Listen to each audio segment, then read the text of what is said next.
Hi, welcome to Conflict Story, where we bring you the best and most fascinating stories just for you. Let's dive right into one of those stories. It begins like this.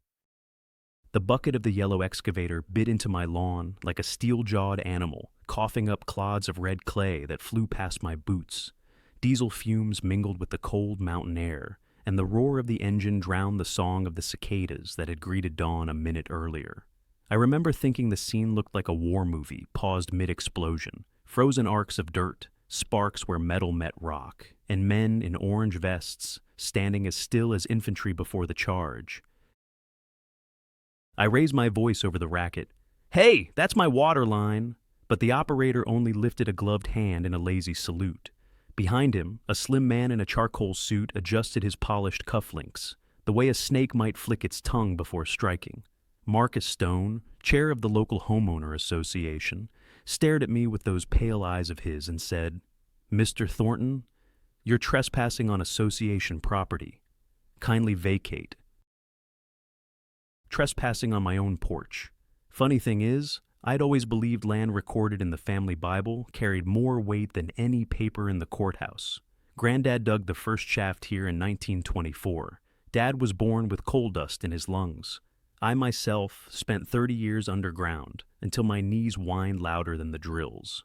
The deed lay framed above the mantel, signed and notarized, but Stone held up a different map, glossy, color-coded, stamped yesterday, claiming my 2,000 acres had been rezoned a utility corridor. He spoke the words utility corridor the way preachers say salvation, certain no one would question the gospel. I smelled freshly split timber, where they'd chainsawed my fence into neat stove lengths, stacked them like trophies. One of the workers chuckled, telling a buddy the planks would make fine firewood if the boss let them keep a few. My blood hammered so hard, I tasted copper. "I'm not leaving, Stone. Turn those machines around before someone gets hurt." He cocked his head, expression polite as a funeral director discussing caskets.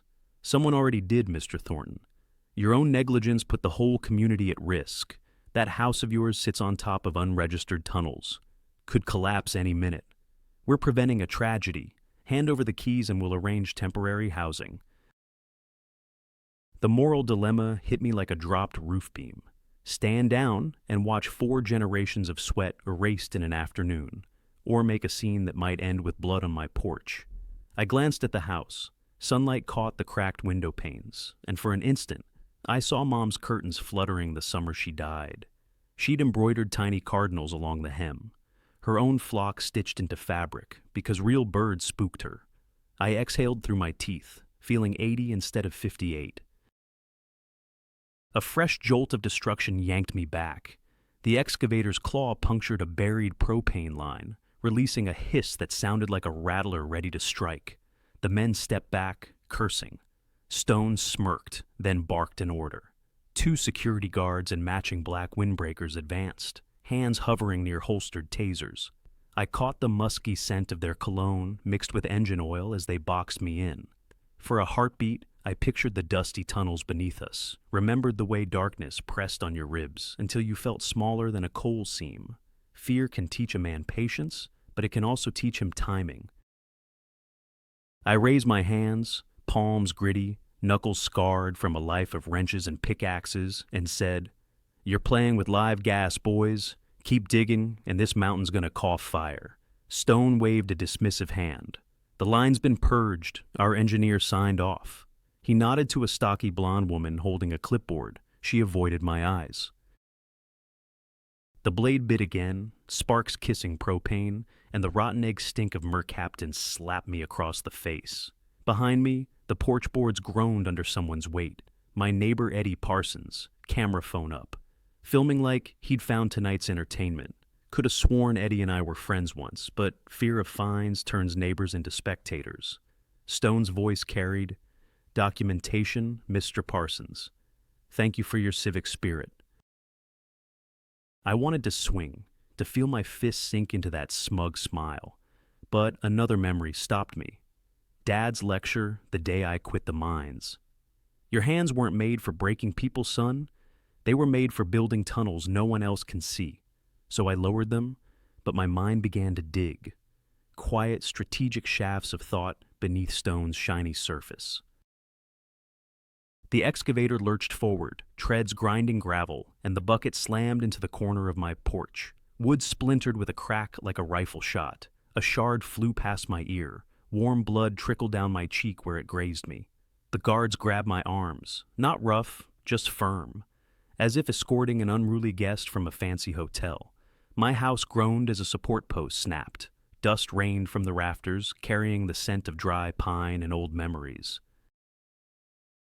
"You signed that release," one guard whispered, "and the association covers relocation costs. Don't be stupid." I met his eyes, brown, surprisingly kind, and said softly, "Son, you have no idea how deep stupidity can run when greed starts drilling." He blinked, grip loosening a fraction, and for a second I saw the kid he might have been before. Rent and car payments whittled down his choices. Stone turned to the workers. "Stop until we secure the occupant, then proceed."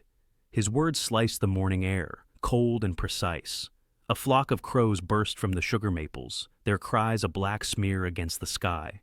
My heart thudded with them, wings beating inside my ribs. My phone buzzed. Miracle it still had a signal up here. And the screen flashed a bank alert. Account frozen. Fraud investigation pending. Stone smiled as if he'd read it himself. "Financial noncompliance is a serious matter, Mr. Thornton. Best cooperate before fines accrue." There it was. First jab of economic attack tucked neatly inside a physical one.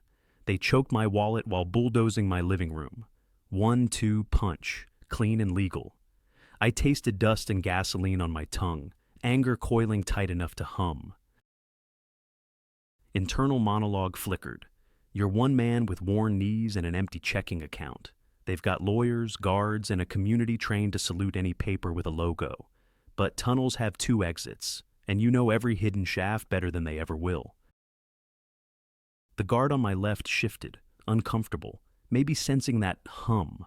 The propane hiss grew louder. I could almost feel the gas tickle the back of my throat. Stone barked for an engineer to clamp the line. More delay while my foundation crumbled inch by inch. One worker muttered about overtime.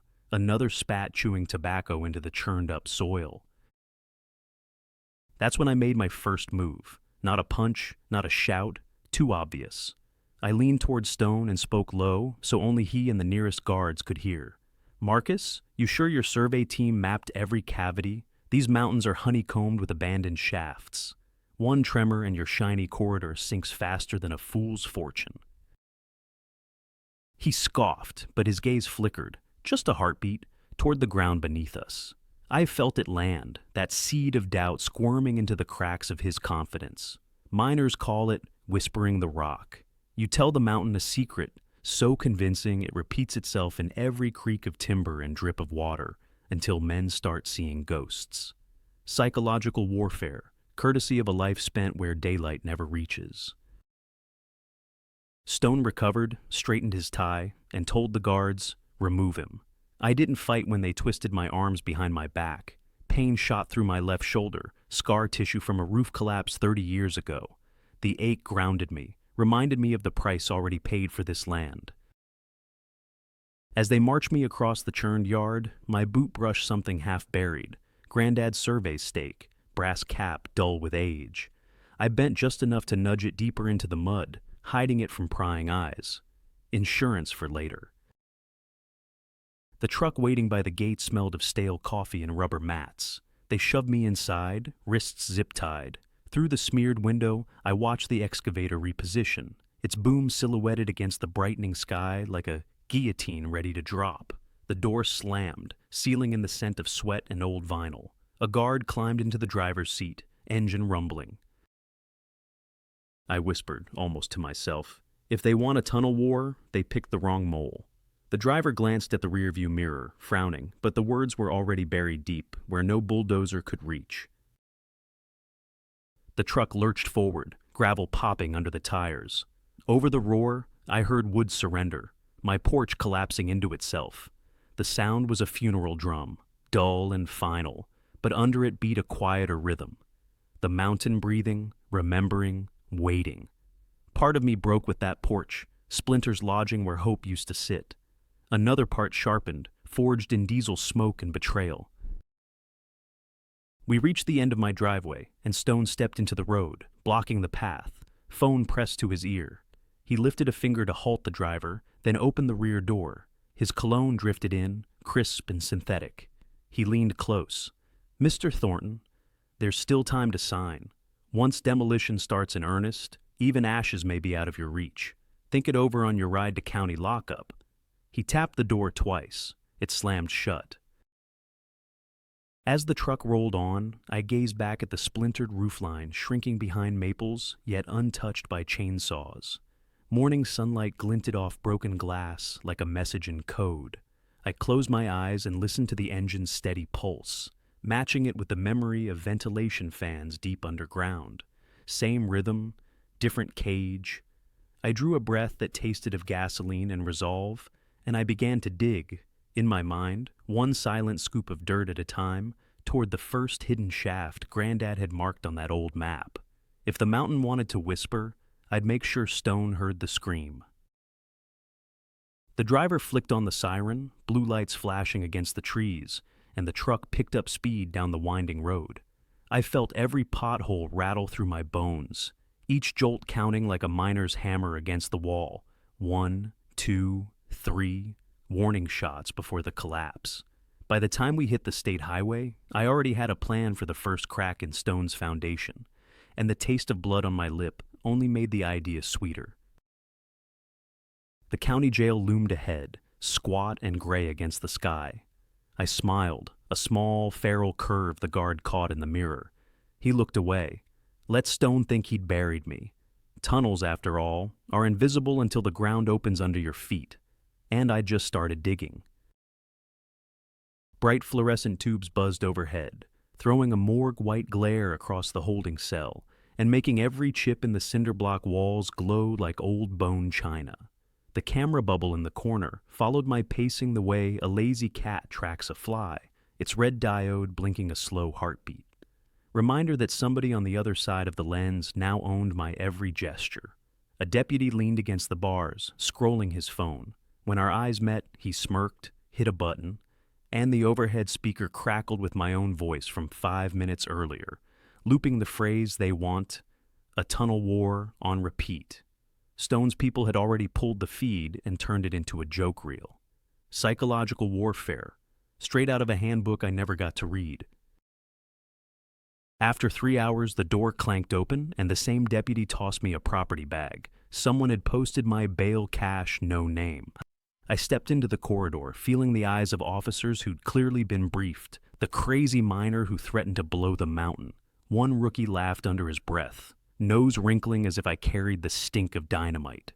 That laugh followed me all the way to the exit, where a pair of sleek black SUVs idled. One peeled off the moment I appeared, the other tailed me when I started down the sidewalk. Never close enough to touch, always close enough to feel. Bureau of Good Neighbors now offering courtesy escorts. Nice. The bank refused my card for the bus, so I walked the 8 miles of switchbacks back up the ridge. By dusk, my lungs rasped like bellows in a dying forge, and sweat tasted of iron. Halfway, I noticed the drone, matte gray, no lights, humming a mosquito pitch above the treetops. Every time the wind rustled, it repositioned with surgical patience, lens glinting in the last light. Espionage, Category B, check. When I reached the gravel spur that used to be my driveway, floodlights stabbed from portable towers planted like aluminum totems. My house, what was left, leaned at a grotesque angle, porch reduced to crooked ribs. Stone's crew had erected a chain-link fence around the perimeter, signs screaming, "Unsafe structure, no entry." Beyond the fence, a cherry-red generator thumped, powering pumps that wheezed in sync with the excavators now parked nose-to-nose like resting dinosaurs. Eddie Parsons lounged by the gate, clipboard in one hand, security badge on his shirt where his union pin used to sit. Neighbors turned spectators, spectators turned staff. Stone promoted him quicker than weed sprout and coal ash. Eddie glanced up, forced a smile that never reached his eyes. Association says you're restricted until structural assessment clears, Rick. Liability, you know how it is. I stared at the badge, at the fresh crease in his khakis. Man dressed for a funeral that paid overtime. Eddie, you ever think how liability sounds a lot like betrayal when you're the one who's liable? His cheek twitched. He lowered his gaze. Orders, Rick. Nothing personal. I took in the scene. 2 guards, both new faces, hands on flashlights shaped suspiciously like batons, the drone overhead, and in the distance, trucks carrying lengths of steel pipe that glimmered under floodlight, equipment for tunneling, not demolition. They weren't just tearing down, they were already mining. Internal monologue hummed. You need eyes inside their camp before they finish the sinkhole that buries you for real. But first, proof of life, personal, not legal. Something the mountain recognizes. I feigned surrender, nodding to Eddie. Fine, assessment first. Can I at least salvage Mom's keepsakes? A pack of embroidered curtains isn't going to destabilize the ridge. One guard snorted. Stone said nobody but certified personnel past this point. Eddie's tone softened. I'll talk to him tomorrow, see if we can let you in supervised. For a second, hope flickered, then the drone dipped lower. Its rotor wash riffled my sweat-stiffened shirt, and I knew Stone was listening live. Tomorrow meant never. I turned away, walked the path to the old equipment shed, hidden behind sugar maples. Mice scattered as I pushed the warped door. Inside, moonlight slanted through broken planks, illuminating Granddad's battered lunch pail, the one he carried underground 40 years without a scratch, but had dented when he used it to wedge open a collapsed airway. I lifted the lid. Inside lay his brass carbide lamp, mirror still bright under grime. I thumbed dust off the reflector until I could see one angry eye staring back. Mirrored surfaces make lousy companions, but excellent beacons. The weakness hit then, sudden and raw. My knees buckled onto a bale of moldy hay, and I pressed palms to my eyelids, shutting out the drone's buzz, the floodlights, Eddie's downcast face. The mountain silence seeped in, thick and damp, smelling of moss and old timber. In that hush I whispered, Dad, I'm tired, and they're winning. Nothing answered but the ticking of beetles and dry wood. The quiet felt like home and exile at once. When I stepped back into the light, resolve had the brittle clarity of frost. First crack in Stone's wall would be information. They wanted to watch me. Fine. I'd let them watch exactly what I wanted them to see. I strolled to the chain link, hands loose, calling, Hey Eddie, tell Marcus I'll sign his temporary housing papers. Let me get my wallet from the glove box and we can finish tonight. Relief lit Eddie's face. He waved the guards to open the gate. As soon as the latch clicked, I staggered forwards, clutched my chest, and crumpled. 2 guards lunged. Eddie shouted for an EMT. The drone dipped lower, camera zoom whining. While everyone clustered over my faux cardiac arrest, I palmed the carbide lamp into the grass and flicked the striker. A brief burst of sparks, tiny but bright enough to blind a night vision lens for 3 crucial seconds. I rolled, kicked gravel in a guard's face, and dove beneath the still crumpled porch frame. Wooden ribs scraped my shoulders, but the gap led straight to the old crawlspace vent, and from there, a narrow shaft dropped into the defunct root cellar Granddad once turned into a blasting cap storehouse. Total darkness swallowed me. The only sound above was guards cursing and Eddie yelling, He's under the house. I clicked the lamp to life. Acetylene flame blooming a ghostly blue. The cellar stank of damp earth and rotted canvas, but the far wall held a ladder hammered together from railway spikes. My secret door into the abandoned drift that ran below Stone's shiny utility corridor. I slid down, boots hitting silt with a muffled thud, extinguished the lamp, and listened. Footsteps clattered overhead, but nobody knew the entry point. Good. I set off down the drift, using fingertips along the rough wall to guide me. Water dripped in steady tempo. Each splash echoed like coins dropped in a shallow tin, marking distance the way miners count safety. After 80 steps, the tunnel angled toward the new borehole I'd noticed earlier, the one Stone's engineers thought private. The rumble of portable generators vibrated through the rock, and up ahead, a halo of LED light spilled into the darkness. I eased closer, peered around a buttress of shale fracture. Two men in orange helmets worked a ground-penetrating radar cart, the screen pulsing green. One pointed at a bright bloom on the monitor. "That's the pocket," he said, voice bouncing off walls. "Rare earths reading off the charts. Boss wants first extraction by Friday." The second man laughed. "Thornton'll scream lawsuit till his lungs burst, but once that roof drops, nobody'll prove a thing." They high-fived, the smack echoing down the drift like a gunshot. Proof enough, but I needed leverage, not law. I scanned their setup. Spare battery packs stacked like gold bars, a laptop open to a live seismic model, and, most interesting, a sat phone perched atop the case, antenna blinking blue. Stone's entire remote network rode that link tonight. I slipped back into shadow, weighing risks. Snatch the phone and run? Too obvious. Better to seed doubt, make them chase ghosts. Psychological warfare, round 2. I found a chunk of pyrite the size of my fist, veins glittering under lamplight. Miners call it fool's gold for a reason.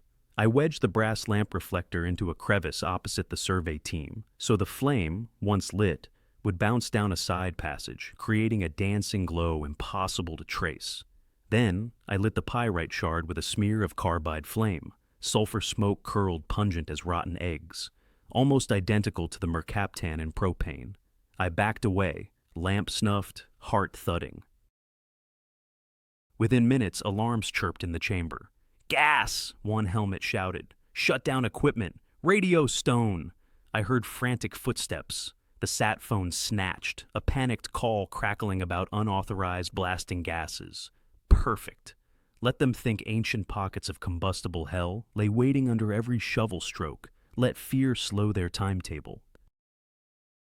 I retreated, but halfway back the drift trembled. Someone had fired up a ventilation fan topside, gusts whipping dust into spirals. Over the roar, I caught a new voice barking search orders. They'd realized I wasn't under the porch anymore. Time to surface elsewhere. Granddad's escape ladder at shaft 7 wasn't far, but when I reached the vertical raise, floodlights spilled through the grate above, Stone's men already crawling over the hillside. I climbed anyway, emerging behind a stack of drill casings. The night smelled of diesel and panic. Radios squawked conflicting commands. Shut down pumps, start pumps, seal tunnel, find Thornton. Chaos tasted like victory, small, temporary. I slipped into the tree line just as a guard dog bayed. Branches whipped my face. Pine sap stuck to my fingers. Downhill, the black SUV lurked with engine idling, driver staring at a tablet. He didn't see me circle behind, unscrew the Schrader valves on both rear tires, and jab them with a twig. Soft hiss.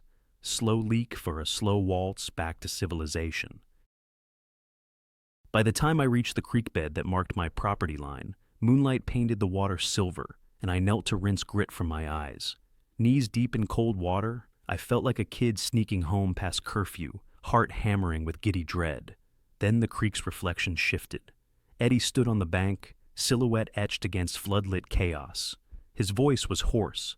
"Rick, what are you doing? They'll bury you for this?" I looked up, water dripping from my chin. "Eddie, they're already burying us all, one truckload at a time. Question is whether we suffocate quietly." He hesitated, then tossed something that landed with a splash near my boots. My wallet, the one I'd pretended lay in the truck. "Keep your bluff straight," he muttered. "Stone thinks you're baiting him. Figure you might as well be paid up for it." I picked up the soggy leather, felt a slim plastic card inside, a temporary pass signed by Stone, authorizing one supervised entry tomorrow at dawn. Eddie's whisper trembled. "He doesn't know I cloned his signature. First and last favor, Rick." I nodded, words snagging behind gratitude and doubt. Traitor or ally, the line's thinner than creek water. Footsteps and flashlight beams swept through the trees. Eddie backed away, calling, "I found footprints, heading east." He pointed lights the opposite direction, buying me minutes I desperately needed. I ducked under branches, following the creek until floodlights faded and only stars guided me. By midnight, I reached the abandoned ranger cabin on state land. floorboards warped but hearth intact. I broke dead limbs for tinder, coaxed a small fire, and let steam rise from my soaked jeans. Flame shadows danced on log walls, mirroring miners' lamps flickering in distant memory. I pulled the clone pass from my wallet, edges already curling from moisture. Tomorrow at dawn, I'd walk through Stone's gate legally, eyes wide, shoulders slumped, playing the defeated man he thought I was. While inside, I'd plant the next whisper, one so loud even his pale eyes would twitch. The drone reappeared, faint silhouette against starlight, hovering just beyond chimney smoke. Let it watch a tired old man nodding off by the fire. Let cameras capture weariness, not the map I now traced on the dusty floorboards with a coal-blackened fingertip. Tunnels branching, shafts intersecting, a web older than Stone's ambition. In its center I marked an X where his pumps met the oldest flooded drift, the one sealed after the 1933 methane blowout. My grand plan glimmered like fireflies in the dark, perilous and perfect. Embers popped, scent of pine sap mingling with smoke, and exhaustion crawled over me like a blanket of wet shale. As lids sagged, a coyote yipped on the ridge, a lonely sound that slipped straight into bone. For a moment, fear nipped my resolve. This could end with me in cuffs again or worse, buried under my own mountain. I whispered into the flames, "Granddad, guide my steps, because tomorrow I walk back into the wolf's den, wearing sheep's wool." The fire answered with a crack that sent sparks spiraling up the chimney, tiny comets racing toward the drone's digital eye. I let sleep take me, knowing dawn would bring supervised entry, Stone's smirk, and the next stage of a war now fought in whispers, shadows, and the hollow spaces men forget until the ground opens beneath them. And when it did, I'd be the only soul who knew which way was up. The morning air tasted like pennies and wet pine when I stepped back through the association gate, a defeated man wrapped in yesterday's sweat. Stone's new security lead, a square-jawed ex-Marine called Paxton, clipped a GPS band to my ankle, the plastic teeth biting skin. "Company policy," he murmured, tracing the barcode with a thumb that bore a tiny tattoo of crossed rifles. 2 guards flanked me, rifles slung but safeties off. The gesture said more than words. I shuffled past the chain link toward what used to be my porch, feeling every unseen phone lens drink in my slump. Inside the wrecked living room, plaster dust floated in shafts of pale light, like snow in a broken snow globe. My allotted 30 minutes to collect personal items ticked loud as a metronome on Paxton's wrist. I knelt by Mom's toppled china cabinet, palming 2 keepsakes, her cardinal curtains now crusted with grit, and, more important, the brass survey stake I'd hidden. Slipped it into my boot while the guards admired the crack running the length of my ceiling, a gray lightning bolt ready to fall. Stone appeared in the doorway, suit immaculate, tablet glowing blue. He read aloud an email for transparency. The Mine Workers Pension Fund had frozen my benefits pending a fraud probe. "Call it coincidence," he said, though his smile glistened like oil on water. Economic attack, straight to the jugular. My knees went watery, but I kept the mask. The mountain had taught me long ago that collapse begins with one careless twitch. I asked for 5 minutes alone to say goodbye to the house. Stone granted 3. The guards stepped outside. I reached behind the old fuse box and found Granddad's copper jumper cables, still coiled like sleeping snakes. In 2 breaths, I clipped them across the main breaker, wiring the neutral back into the panel the wrong way. Old miner's trick for frying electronics without tripping a breaker. The surge would hit every smart pump and seismograph on the property the moment they restored grid power. Technological payback seated and silent. Paxton called time. As the guards escorted me out, thunder rolled low, except the sky was cloudless. The rumble came from underfoot. Stone's drill rigs had broken through another chamber. A spray of shale dust burst from a fissure near the backhoe, like the mountain exhaling. Stone barked orders, but the ground gave a second cough, louder, closer. For a heartbeat, I felt the ridge shiver, the way a living thing recoils from pain.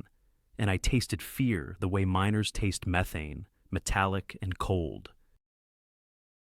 The guards hustled me toward the gate. Halfway, a pickup skidded to a stop, tires spitting gravel. A woman from the county zoning board jumped out waving a red tag the size of a stop sign.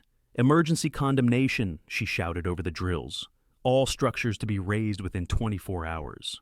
Bureaucratic terror, perfect punctuation to Stone's morning." My vision narrowed, the red tag pulsed like an artery about to burst. This was the kill shot.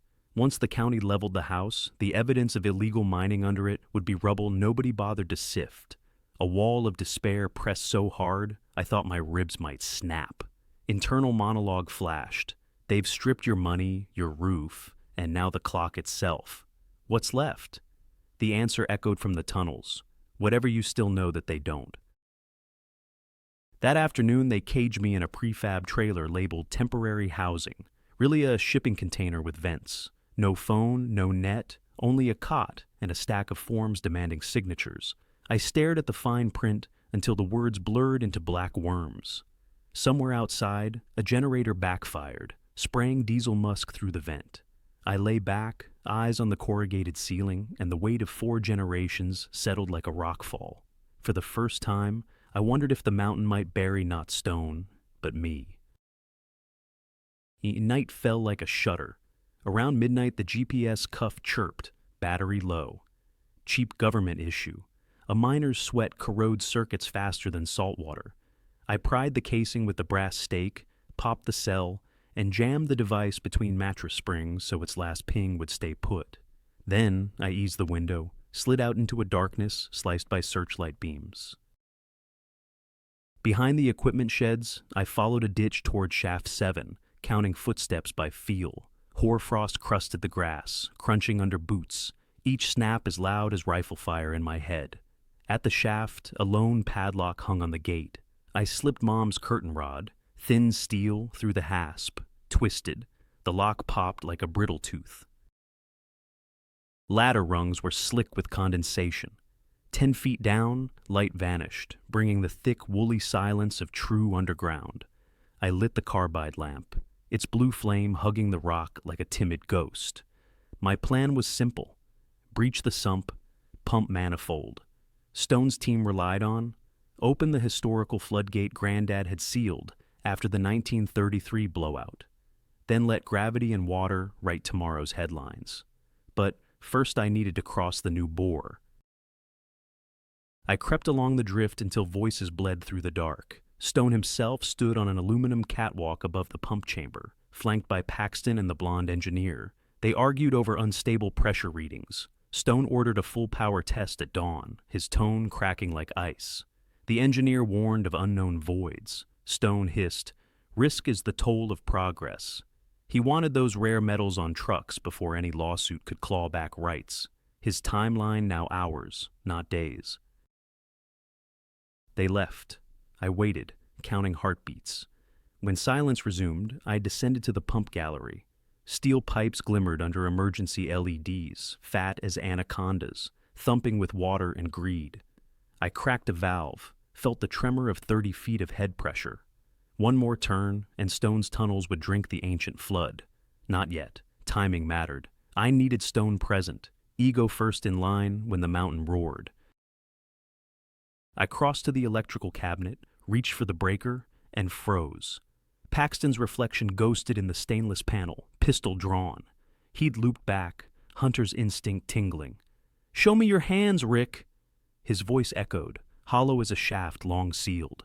I raised the lamp, flame licking my knuckles, casting jittery shadows. He advanced, gun steady, eyes sharp yet uncertain. Maybe he remembered I'd saved his cousin in a mine collapse 20 years back. Maybe not. I gambled. If that pistol cracked, methane pockets might spark. I said, "You smell that sweet note under the diesel? That's gas seeping from the old drift. One flash and we're charcoal briquettes." Paxton hesitated, nostrils flaring. I saw the exact second fear eclipsed orders. I blew out the lamp. Darkness swallowed us. His flashlight beam jittered, slashing stone. I ducked, rolled into a side alcove, and concrete hissed as a ricochet kissed the wall where my head had been. Paxton cursed, footsteps retreating. I sprinted deeper, lungs burning, the tunnel floor tilting downward. Then the world tilted harder. A real shift. Rock groaned, a sound like a titan grinding its teeth. The new bore had punctured the 100-year-old drift. Ceiling slabs sheared loose. I leapt for a timber support, but the beam splintered. A slab clipped my shoulder, driving me to my knees. Dust choked me, thick as funeral ash. The lamp was gone. Total blackness pressed in, soft and merciless. "Everything is lost," whispered from the dark. I crawled, fingers bleeding until they brushed cold water. It lapped my wrists, rising fast, silent as a thief. Panic surged. Drowning inches from air is a miner's nightmare. I slammed a fist against the wall, pain sparking white. "Remember the map, old man. Left turn, 6 yards, ventilation chute." I groped along the wall, counting by touch. Jagged seam, quartz vein, iron bolt. Found the chute grill warped with rust. I heaved. It moaned but held. Water climbed to my chest, icy claws squeezing ribs. I pictured Dad's hands guiding mine on a shovel, steady, unhurried. Breathe slow, use your legs. I braced feet, hauled, metal surrendered with a screech. I wedged through, scraping flesh, and belly crawled up the narrow incline. Each pull ripped skin, but bought inches of life. Behind me, the chamber filled. The sound was a monster drinking. The chute ended at a wooden hatch nailed decades ago. I rammed a shoulder, wood cracked, then burst. I spilled onto wet leaves under starlight, coughing mud, chest heaving. The forest was silent, but for distant engines. I'd surfaced outside the fence, half a mile down slope. Blood dripped from my arm, warm against the cold night like candle wax on marble. For a long minute I lay there, savoring the taste of air, the smell of leaf mold and freedom. When I staggered to my feet, I saw the GPS cuff blinking on the cot through the trailer window far above. Stone still believed me contained. Good. I limped to the creek, rinsed wounds, and watched mud swirl crimson in moonlit eddies. A ragged chuckle escaped. The mountain had nearly claimed me, yet handed me the weapon I needed. The premature collapse proved the tunnels were tinder, the pumps a lit match. All that remained was striking it when Stone leaned closest. At dawn, I'd have to move supplies, block the backup generators, rig the floodgate lever, plant the psychological mine big enough to herd Stone right where I wanted him. I flexed my torn shoulder. Pain flared electric, but beneath it burned something hotter. Resolve hammered thin and sharp. I turned toward the ranger cabin, but a figure stepped from the trees. The blonde engineer, helmet dangling, face chalk pale. Her voice shook. "Whatever you're planning, hurry. Stone just ordered explosives to shore up the drift. You know they'll blow the wrong pocket." She shoved a USB key into my hand. Pump schematics, pressure logs, everything.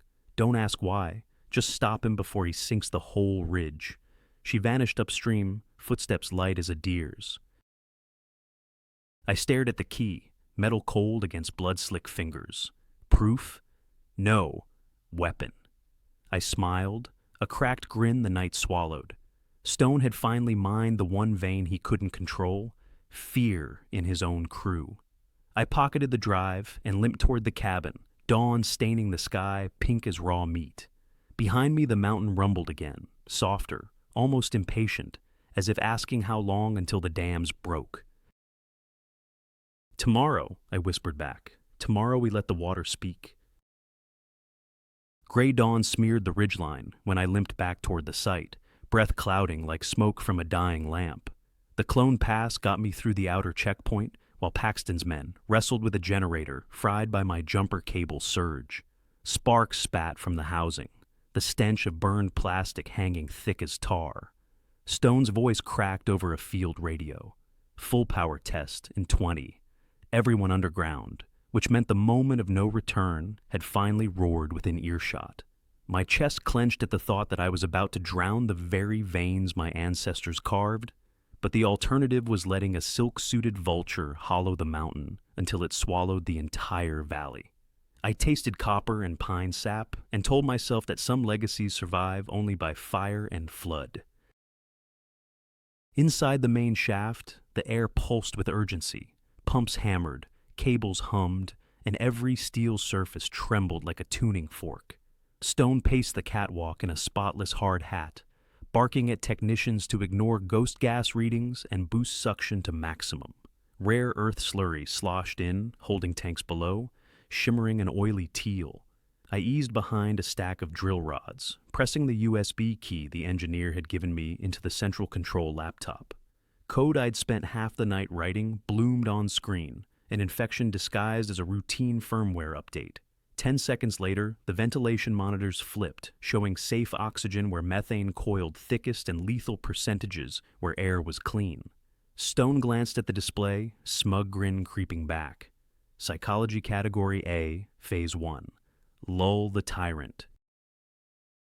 Next came the theatrical seed. From my pocket I pulled Granddad's dented lunch pail, now rigged with a Bluetooth speaker, scavenged from the ranger cabin.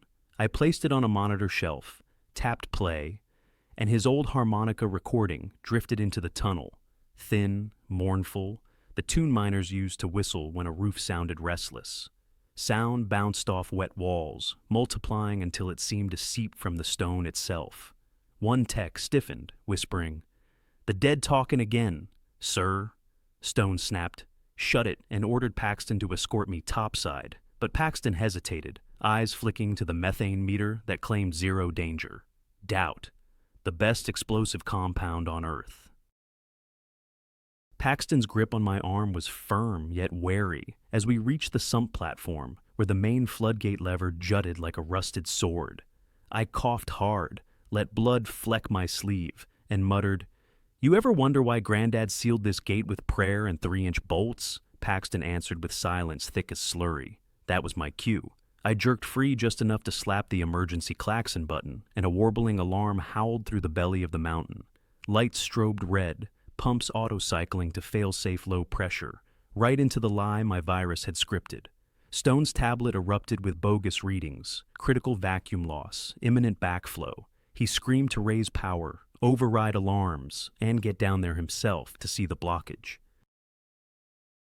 2 minutes later, Stone, Paxton, and half a dozen crew packed onto the sump platform.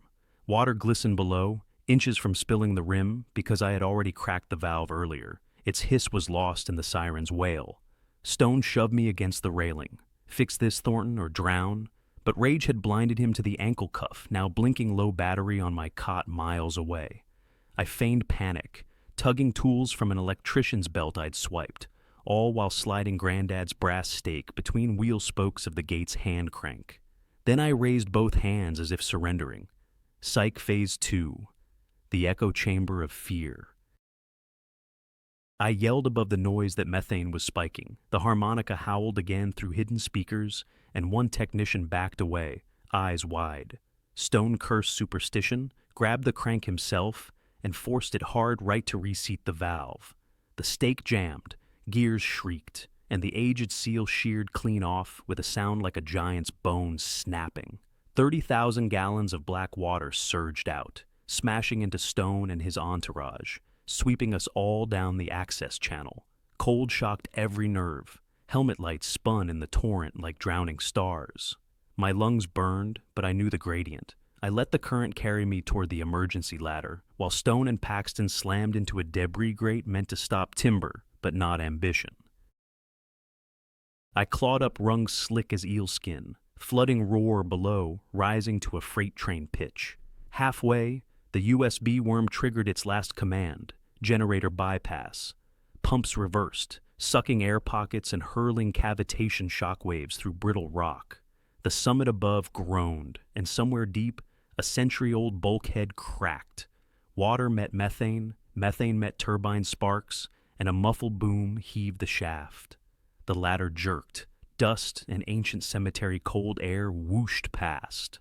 I hauled myself onto the surface platform, just as a geyser of gray water punched through the shaft mouth, carrying drill casings, tablets, and Stone's white hard hat, spinning like a broken halo.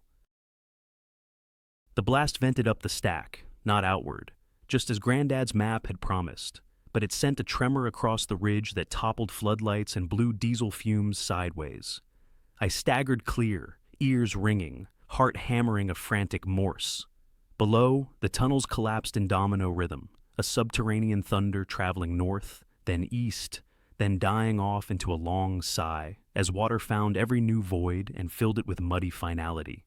Nature and Environment Category F, delivered with a psychological garnish. Dawn light broke fully, revealing steam ghosts curling from the shaft and coating pine needles in mineral frost. Eddie sprinted from the command trailer, horror carved into his face. I expected condemnation. Instead, he fell to his knees, head in filthy hands, and sobbed. "Rick, it's over. God help us, it's over." I wanted to comfort him, but the sight of my land buckling into sinkholes choked any words. The ridge looked like a battlefield after an artillery barrage. Trees listing, earth pockmarked, and what remained of my house sliding inch by inch into a fresh crater. Sirens wailed distant, volunteer fire, maybe county rescue, but no police, no reporters. The mountain was remote, and Stone had kept ops hush-hush. His doom would echo in bank loans and insurance audits, not headlines. An economic implosion as brutal as the physical one. Pumps, rigs, and rare earth concentrate lay buried under tons of slurry. Extraction rights worthless now that hydrology studies would flag permanent hazard. Category B, blow to his investors without a single courtroom gavel. The bubble burst before paperwork ever hit a clerk's desk. I walked to the edge of the largest sinkhole. Water swirled at the bottom, reflecting the sky in a dirty mirror. My hands shook, whether from cold or the knowledge I'd consigned 4 generations of labor to mud, I couldn't tell. Internal monologue whispered, "You won, old man, but the trophy is a graveyard with your name engraved." A gust carried the scent of wet shale and carbide flame memory. And I remembered Dad's words. Our work was never meant to last forever, just long enough to feed the next dream. Footsteps crunched behind me. Paxton emerged, soaked, limping, face streaked with coal dust tears. Stone wasn't with him. The grate had held bodies as well as timbers. Paxton's pistol hung loose in his fist. He stared at the void, then at me, then tossed the weapon into the pit, where it disappeared with a faint splash. "Didn't sign up to bury men alive," he rasped. "Neither did I answered. The silence between us felt like absolution and accusation at once. Flashing lights crested the access road. County trucks halted at the fence, unsure what disaster protocol even covered this mess.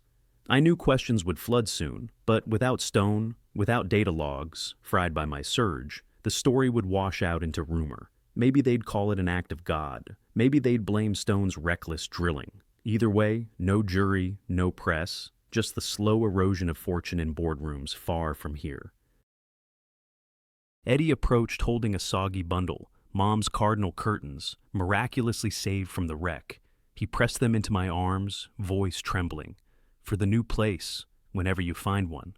Fabric smelled of smoke, but the little red bird still danced across the hem, stubborn as heartbeats. That scent and touch and memory hit harder than water against rock, and my knees almost folded. I turned toward the timber stand Granddad planted after the 33 blowout. Saplings then, towering trunks now swaying like dark monks. Maybe I couldn't rebuild the house, maybe the pension was gone, but I could tend those trees, let the land rest instead of bleed. Price of victory? A future pride from the bones of the past, stripped of comfort, but alive. Behind me, Paxton began barking orders to evacuate remaining crew before secondary collapses. Not my fight anymore. I walked into the pines, mud sucking at my boots, sunrise painting trunks gold where they had once been black with coal dust. Each step hurt, shoulder throbbing, but pain felt honest, a ledger paid in full. At the ridge crest I paused, looked back. Steam still roiled, carrying with it the last notes of Granddad's harmonica that the speaker continued to loop somewhere in the rubble. The tune curled into the sky, thin yet undefeated, and for the first time in weeks, I breathed without tasting fear. I whispered a miner's benediction, may the roof hold and the canary sing, and let the mountain answer in quiet. When it stayed silent, I knew it was finally at peace. I wrapped the cardinal curtains around my shoulders against the chill and started down the far slope towards state land, each footfall a promise to plant, not to dig. Behind me, rare earths, greed, and a tyrant's ambition lay entombed in watery dark. Ahead, only the clean scent of frost and the slow, patient work of healing soil. Some victories are loud as explosions, some as soft as a seed taking root.